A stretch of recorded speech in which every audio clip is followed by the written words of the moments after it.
Hi, I'm Sifu Justinak, Chief Instructor here in Lakeland, Florida. I originally started in Shotokan and Kempo Karate and Taekwondo here in the States, and I got into some really bad and aggressive fight situations where the forms and the point sparring I was being taught just wasn't cutting it.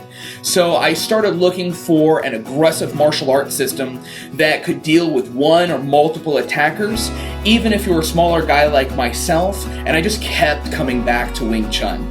It really came out of a necessity to protect myself and those that I cared about. I've really been blessed to become a Sifu underneath two different masters in Wing Chun.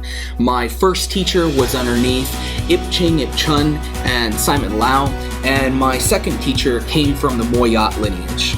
He was also a ranger for the United States military and had trained in Muay Thai as well as Jiu-Jitsu and boxing, which gave a whole different perspective on how to use Wing Chun in a combative situation. I started training Wing Chun in 1999, and honestly, I have been blessed to achieve an understanding and ability under such amazing instructors in this art. It's only been because of their dedication and willingness to pass on the art that I'm even here today to help out others to protect those they love. When my master retired, he told me mastering the system takes a lifetime, and that I should travel so I could never be a big fish in a small pond.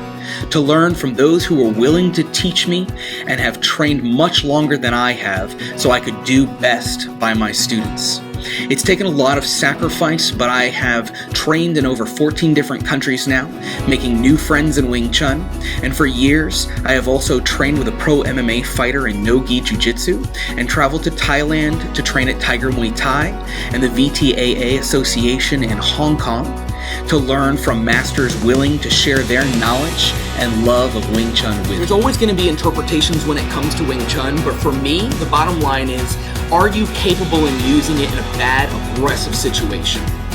Think of it like the people he trained, fighters.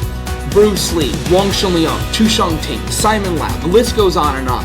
But when you think about it, you think about these guys as fighters first. Sure, they knew the entire art, they knew the entire system, they could pass everything on to you.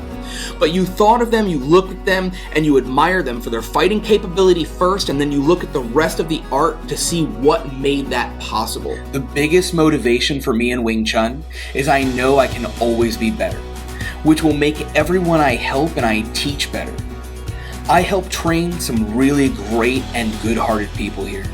And I want to make sure that each person I teach is the best they can be for themselves and their families. That is what really motivates me, helping good-hearted people learn Wing Chun.